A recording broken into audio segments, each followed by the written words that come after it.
युवा campus GS में आपका स्वागत है। मेरा नाम रिंकू भारती। मैं आपके लिए जीएस की वीडियो ला रहा हूं, जिसमें मैंने आपके लिए शुरू की है पॉलिटी और हिस्ट्री की वीडियो। हिस्ट्री की भी मैं वीडियो ला रहा हूं और पॉलिटी के साथ में वीडियो ला रहा हूं। आज का हमारा टॉपिक है पॉलिटी का, और पॉलिटी में मैंने आपको मौलिक अधिकार स्टार्ट किए हुए हैं। मौलिक अधिकारों में मैंने आपको बताया था कि जो हमारा संविधान था, उस संविधान के अंदर जो मौलिक अधिकारों की जो संख्या थी वो 7 थी, और आज वर्तमान में मौलिक अधिकारों की जो संख्या है वो 6 रह चुकी है, जिसमें मैंने पहले बताया था समानता का अधिकार।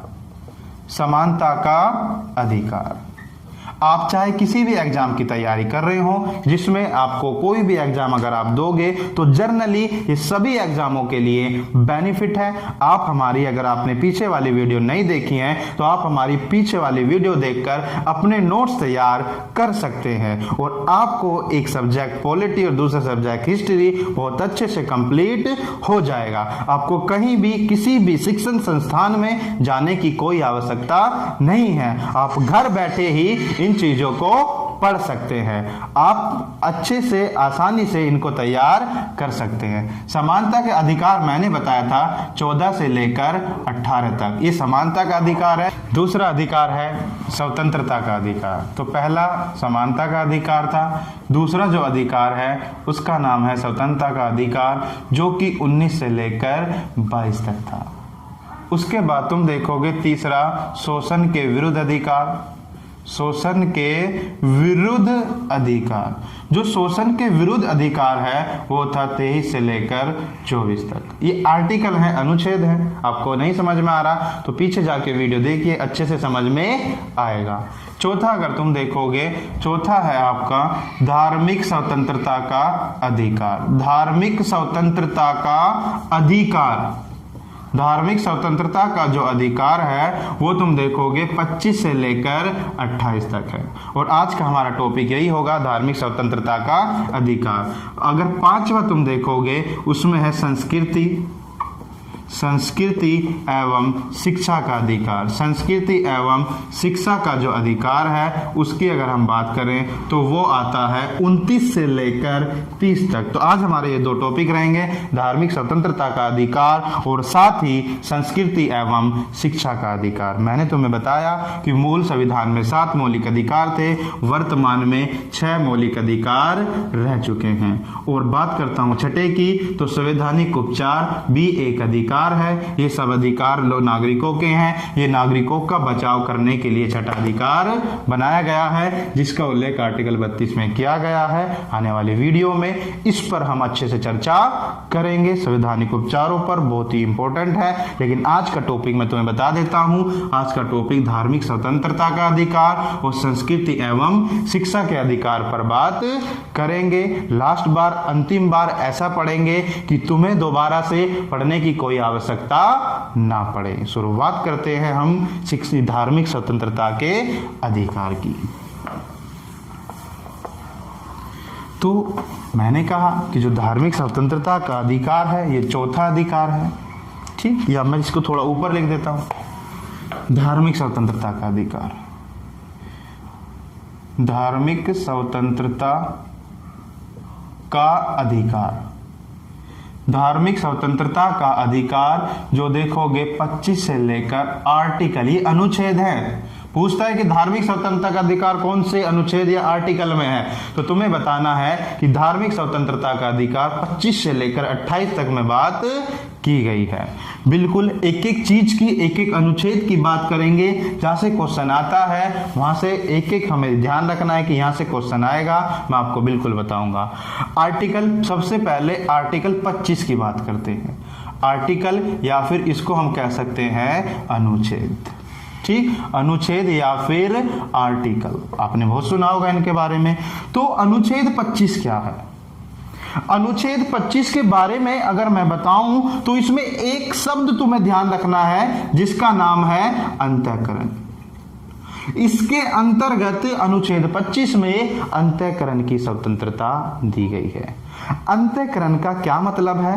अंतःकरण का मतलब है कि तुम किसी भी धर्म को अपना सकते हो, किसी भी धर्म को अपना सकते हो, उसका प्रचार प्रसार कर सकते हो।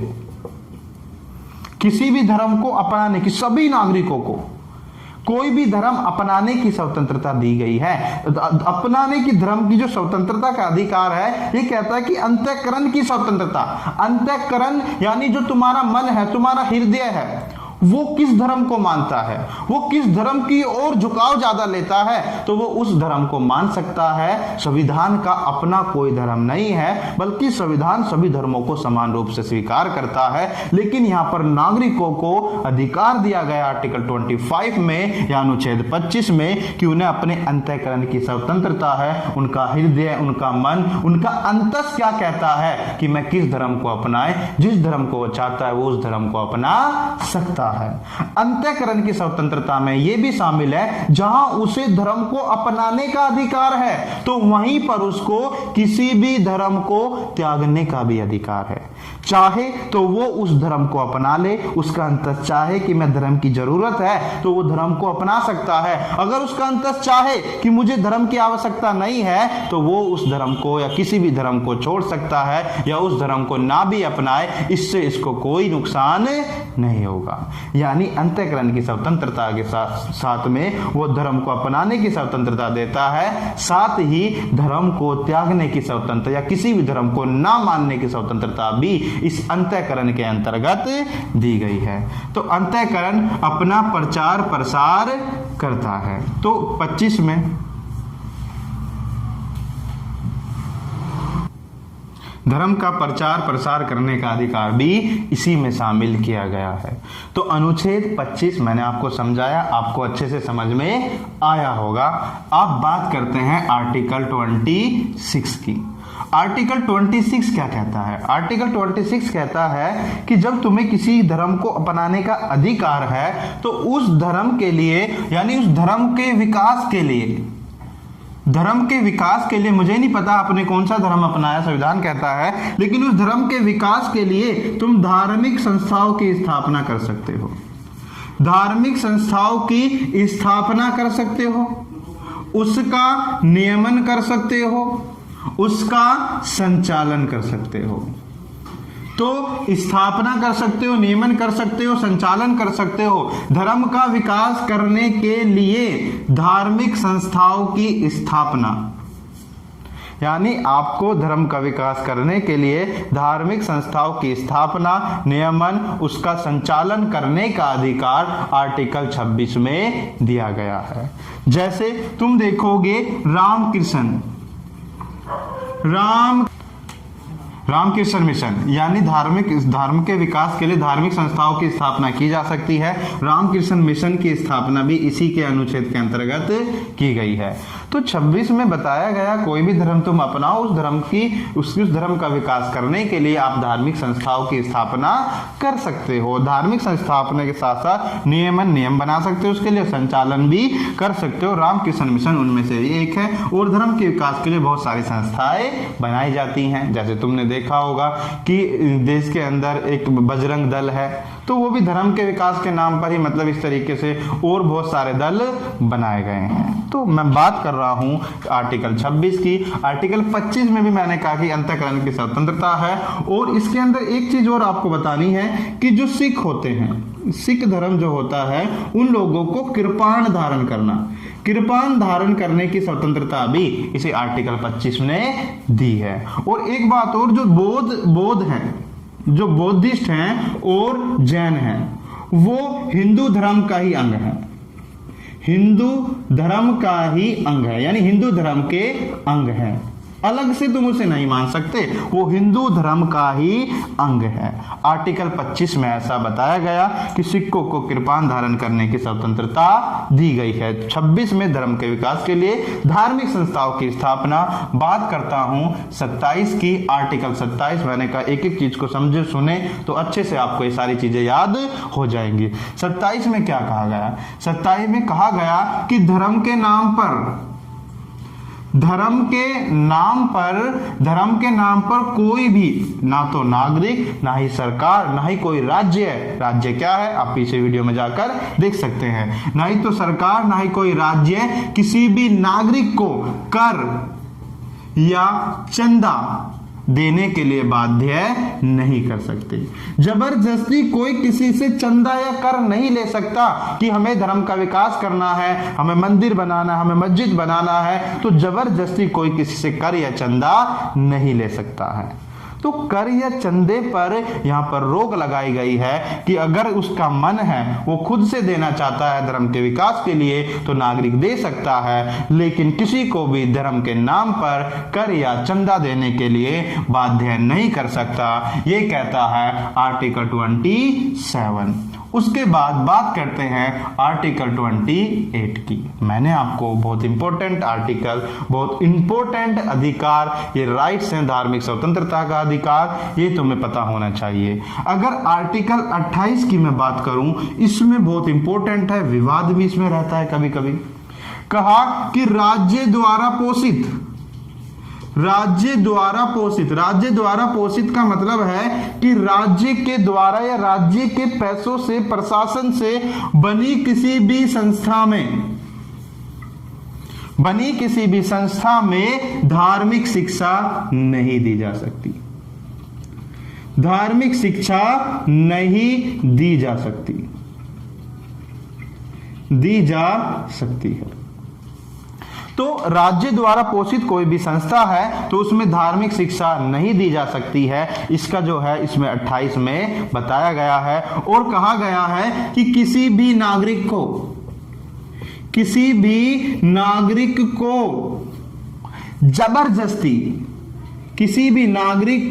जबरदस्ती उसको धार्मिक उपदेश या अभिभाषण या भाषण या उपासना के लिए बाध्य नहीं किया जा सकता।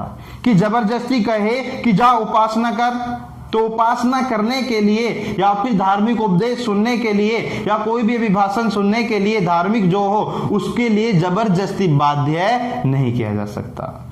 28 में मैंने आपको दो चीज बताई। एक ये कि सरकार के द्वारा, राज्य के द्वारा पोषित किसी भी संस्था में धार्मिक शिक्षा नहीं दी जा सकती। दूसरा मैंने कहा कि यदि कोई भी नागरिक है तो राज्य या कोई भी नागरिक किसी दूसरे नागरिक के साथ जबरदस्ती उसको उपदेश, अभिभाषण सुनने के लिए बाध्य नहीं किया जा सकता। ऐसा तुमने देखा होगा हमारे देश के अंदर ये विवादित है। मैं किसी भी कम्युनिटी का नाम लेना नहीं चाहूंगा, यहाँ पर ऐसा किया जाता है, जबरदस्ती भी होता है। तो आप समझदार हैं, अपने आप ही इसको पहचानिए कहां पर क्या होता है। मैंने आपको 4 आर्टिकल जो धार्मिक स्वतंत्रता से संबंधित थे उसको ब्रीफ में एक बार बता देता हूं। मैंने कहा 25 में अंतःकरण की स्वतंत्रता, जिसमें किसी भी धर्म को अपनाने का अधिकार इसमें दिया गया है। जहां अपनाने का अधिकार है तो त्यागने का अधिकार भी इसी में शामिल हो जाता है। सिक्कों को कृपान धारण करने का अधिकार भी आर्टिकल 25 में कहता है। और धर्म की तुम देखोगे इसी में बताया गया है कि बौद्ध और जो जैन है वो हिंदू धर्म का ही अंग है। नेक्स्ट अगर 26 की मैं बात करूं तो धार्मिक स्वतंत्रता का जो अधिकार दिया गया है, इसमें कहा गया है कि धर्म के विकास के लिए तुम धार्मिक संस्थाओं की स्थापना कर सकते हैं। रामकृष्ण मिशन के बहुत सारे मठ हैं, जैसे वेल्लोर मठ कलकत्ता के अंदर है, बहुत ही फेमस मठ है वेल्लोर मठ। ऐसी दिल्ली के अंदर RK आश्रम है, तो वो भी सब इसी के अंतर्गत निर्मित किए गए हैं। और कोई भी मतलब अपने धर्म का विकास के लिए धार्मिक संस्थाओं की स्थापना कर सकते हैं, चाहे ईसाई मिशन रिया हो या फिर कोई मतलब कि ईसाई धर्म हो, मुस्लिम धर्म हो या फिर हिंदू धर्म या किसी भी धर्म से संबंधित है, तो संस्थाओं का विकास कर सकता है। उसका नियमन, संचालन, ये सारी चीजें।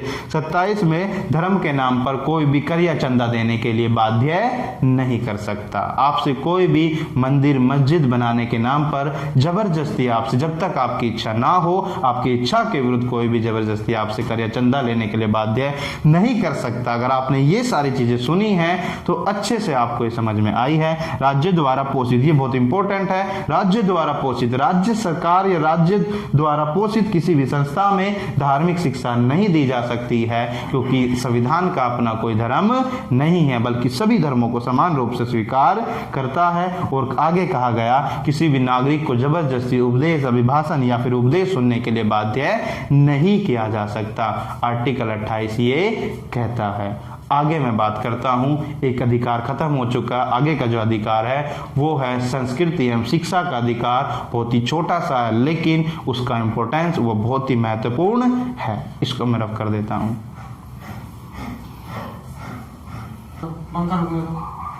इसे मैं रफ कर देता हूं। आगे का जो एक अधिकार मैंने बताया कि हम 2 अधिकारों की बात करेंगे इसमें। जो संस्कृति एवं शिक्षा का अधिकार है बहुत ही इंपॉर्टेंट है, छोटा है लेकिन इंपॉर्टेंट है। जैसे ये 5वां अधिकार आता है, संस्कृति एवं शिक्षा का अधिकार। शिक्षा का अधिकार, संस्कृति एवं शिक्षा का अधिकार, जो कि आर्टिकल 29 और 30 में इसकी बात की गई है। ठीक, संस्कृति एवं शिक्षा के अधिकार से क्या संबंधित है? क्योंकि हमारा देश जो है वो विविधताओं से भरा हुआ है। अनेक संस्कृतियां हमारे देश में पाई जाती हैं, अनेक धर्म हमारे देश में है, अनेक जातियां हमारे देश के अंदर हैं। तो कोई भी संस्कृति या कोई भी धर्म या कोई भी अल्पसंख्यक जो हमारे देश के अंदर है, कहीं बहुसंख्यक उनका शोषण ना कर सके, उनको शोषण से बचाने के लिए हमारे देश के विधि निर्माण करने वाले, संविधान निर्माण करने वाले लोगों ने संस्कृति एवं शिक्षा का अधिकार दिया है। ये संस्कृति एवं शिक्षा का जो अधिकार है ये शोषित लोगों को शोषण से बचाने के लिए किया गया है। तो बिल्कुल आप इसको धैर्य से सुनिए, ध्यान से सुनिए और ध्यान दीजिए इन बातों पर। आर्टिकल 29 क्या कहता है? आर्टिकल अनुच्छेद या फिर अनुच्छेद कहो या फिर आर्टिकल कहे। अगर मैं आर्टिकल 29 की बात करूं, पहला पॉइंट इसमें जो कहता है, ये कहता है कि किसी भी नागरिक को भाषा, किसी भी नागरिक को भाषा, लिपि एवं अपनी संस्कृति एवं अपनी बोली, ध्यान से सुनो, भाषा, लिपि एवं बोली एवं संस्कृति को बचाए रखने या फिर संरक्षण करने का अधिकार है। संरक्षण का अधिकार है।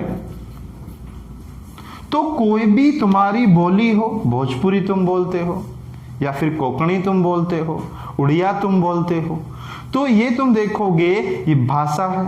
अगर तुम कोई भी भाषा या बोली या फिर तुम्हारी कोई भी लिपि है या तुम्हारी कोई अपनी अलग ही संस्कृति है, उसका संरक्षण करने का अधिकार तुम्हें है। हर नागरिक को संरक्षण करने का अधिकार है। उसी के साथ साथ सरकार का, राज्य का भी यह कर्तव्य बनता है कि उनकी संस्कृति को बचाए रखे। तो हमारे देश के अंदर जो संस्कृति की बात की गई है, तो तुम देखोगे जो जनजाति वाले क्षेत्र होते हैं तो सरकार उनको बढ़ावा देती है। बढ़ावा इसलिए देती है कि जो उनकी प्राचीन संस्कृति है वो संस्कृति बनी रहे, क्योंकि हमारे संविधान ने कहा है कि उन लोगों को अपनी संस्कृति बनाए रखने का अधिकार है। आप देखोगे अंडमान निकोबार है, अंडमान निकोबार एक केंद्र शासित प्रदेश है, तो वहां पे अनेक जातियां पाई जाती हैं और अनेक जातियों में उन लोगों को अपनी संस्कृति बनाने का भी अधिकार है। पूरे देश में जम्मू कश्मीर से लेकर कन्याकुमारी, अंडमान निकोबार, जहां भी तुम देखोगे सब जगह सभी लोगों को भाषा, लिपि एवं संस्कृति या बोली को संरक्षण करने का अधिकार दिया गया है। तो आर्टिकल 29 ये उन्हीं लोगों को है, भाषा, लिपि, बोली, इन सबको। अगर तुम्हें पता है भाषा जिसे हम बोल भी सकें और लिख भी सकें उसे भाषा कहते हैं, जिसे केवल लिख सके उसे लिपि कहते हैं। लिपि को हम बोल नहीं सकते, भाषा को हम बोल भी सकते हैं और लिख भी सकते हैं। लिपि को केवल लिख सकते हैं, बोल नहीं सकते हैं। बोली को केवल बोल सकते हैं, लिख नहीं सकते हैं। मेरी बातों को ध्यान से सुनना, आपके समझ में आ जाएगा भाषा, लिपि, बोली क्या है। ठीक, अगर आप देखोगे मैंने ये बताया। दूसरे में क्या कहता है? 29 क्या कहता है कि राज्य द्वारा पोषित, ध्यान से सुनो, दूसरा वर्ड आया है, राज्य द्वारा पोषित किसी भी संस्था में, राज्य द्वारा पोषित किसी भी शिक्षण संस्थान में, किसी भी शिक्षण संस्थान में धर्म, जाति व भाषा, किसी भी शिक्षण संस्थान में जो राज्य द्वारा, सरकार के द्वारा पोषित है, उसमें धर्म, जाति, भाषा के आधार पर प्रवेश से नहीं रोका जा सकता, प्रवेश से नहीं रोका जा सकता। मेरी बात को ध्यान से सुने कि राज्य द्वारा सरकार ने किसी संस्था का निर्माण किया है तो उसमें धर्म के आधार पर, जाति के आधार पर, भाषा के आधार पर, इन आधारों पर किसी भी व्यक्ति को प्रवेश से, एडमिशन से नहीं रोका जा सकता। ये आर्टिकल 29 कहता है। पहला, भाषा, लिपि, संस्कृति, बोली इनको बनाए रखने का अधिकार है या उनका संरक्षण करने का अधिकार है। राज्य द्वारा पोषित किसी भी संस्था में जो धर्म, जाति और भाषा के आधार पर किसी को भी प्रवेश से नहीं रोका जा सकता। ये आर्टिकल 29 का भाग 2 कहता है। बात करें आर्टिकल 30 की, तो आर्टिकल 30 क्या कहता है, बिल्कुल ध्यान से सुनना है कि जो लोग अब कि शिक्षण संस्थानों की स्थापना करना चाहते हैं शिक्षण संस्थानों की, तो वो शिक्षण संस्थानों की स्थापना कर सकते हैं। यानी किसी को भी शिक्षण संस्थानों की स्थापना करने का अधिकार है। यानी कि ये अल्पसंख्यकों का अधिकार है, अल्पसंख्यकों का अधिकारों की बात इसमें की गई है। ध्यान से सुनो, जो अल्पसंख्यक लोग हैं तो अपने धार्मिक कोई भी शिक्षण संस्थान ऐसा हो जिसमें शिक्षा दी जा रही हो तो उसे शिक्षण संस्थान खोलने का अधिकार दिया गया है। और इसमें ये अल्पसंख्यकों के अधिकार के अंतर्गत भी आता है। जैसे मदरसे होते हैं तो मदरसों का निर्माण इसी के तहत किया जाता है और इसमें राज्य भी कुछ मदद करता है, राज्य भी मदद देता है कि तुम समाज के लिए एक अच्छा कार्य कर रहे हो, चाहे कुछ भी हो, शिक्षण संस्थान कोई भी खोल सकता है। तो जब हम अच्छा कार्य करते हैं तो सरकार भी इसमें कोई लापरवाही या कोताही नहीं बरतती बल्कि इनको सपोर्ट करती है। इसलिए मैं कह रहा हूं शिक्षण संस्थानों की स्थापना अल्पसंख्यकों का अधिकार ये इसमें दिया गया। ध्यान से एक बात और सुने यहाँ पर कि अल्पसंख्यकों की व्याख्या हमारे संविधान में नहीं की गई है। कोई व्याख्या अल्पसंख्यकों की नहीं है संविधान में, बल्कि ऐसा माना गया है कि जो 50% से कम होते हैं धर्म, जाति धर्म और भाषा के आधार पर, तो उन लोगों को अल्पसंख्यक कहा जाता है। तो अलग अलग क्षेत्र में अलग अलग अल्पसंख्यक हो सकते हैं। अगर पूरे भारत देश की मैं बात करूं तो अल्पसंख्यकों में तुम देखोगे जैन, बौद्ध, पारसी, सिख या फिर मुस्लिम, ये सब क्या हैं, अल्पसंख्यकों की श्रेणी में आते हैं। लेकिन अगर एक कश्मीर घाटी की मैं बात करूं तो कश्मीर घाटी के अंदर हिंदू जो हैं वो अल्पसंख्यक हैं और मुस्लिम बहुसंख्यक हैं। डिपेंड करता है उस क्षेत्र के अंदर कि किनकी संख्या ज्यादा है, तो बहुसंख्यक या फिर अल्पसंख्यक, इनकी कोई व्याख्या संविधान में नहीं की गई है। ध्यान से एक बार और सुने, संस्कृति एवं शिक्षा का अधिकार, संस्कृति की बात मैंने यहाँ पे की, भाषा, लिपि, संस्कृति, बोली को बनाए रखने का अधिकार है। राज्य द्वारा पोषित शिक्षण संस्थानों में धर्म, जाति, भाषा के आधार पर प्रवेश से नहीं रोका जा सकता और किसी भी नागरिक को शिक्षण संस्थानों की स्थापना करने का अधिकार है। इससे कोई रुकावट नहीं करेगी सरकार, बल्कि उनकी मदद करेगी और ये अल्पसंख्यकों के अधिकार में आता है इनकी, परंतु अल्पसंख्यक शब्द की कोई व्याख्या हमारे संविधान में नहीं की गई है। जो आज का जो टॉपिक था धार्मिक स्वतंत्रता का अधिकार और साथ ही संस्कृति एवं शिक्षा का अधिकार, दोनों ही बहुत इंपॉर्टेंट थे, ना कि एग्जाम की दृष्टि से बल्कि एक आम नागरिक होने के नाते भी आपको ये सारी नॉलेज होनी चाहिए, आपको ये सारी चीजें पता होनी चाहिए। ठीक, अगर आपको हमारा ये वीडियो अच्छा लगा है तो हमारे वीडियो को लाइक करें। ठीक, और अगर आपने अपने दोस्तों को ये वीडियो शेयर नहीं की है तो ज़्यादा से ज़्यादा अपने दोस्तों को शेयर करें, क्योंकि इससे उन्हें बहुत लाभ मिलने वाला है। अगर आप हमारे चैनल पर नए आए हैं और आपने हमारा चैनल सब्सक्राइब नहीं किया है तो हमारे चैनल को सब्सक्राइब भी करें। ऐसे ही हम आपके लिए अच्छे अच्छे कंटेंट या अच्छी अच्छी नॉलेज के साथ वीडियो लाते रहेंगे, अच्छे से जीएस पढ़ाते रहेंगे। आपको एग्जाम पास कराने में जीएस का जितना योगदान होता है उसको हम 100% करने की कोशिश करेंगे। ठीक, आप ऐसे ही खुश रहिए, मुस्कुराते रहिए। आज के लिए इतना ही। Thank you so much for join with me.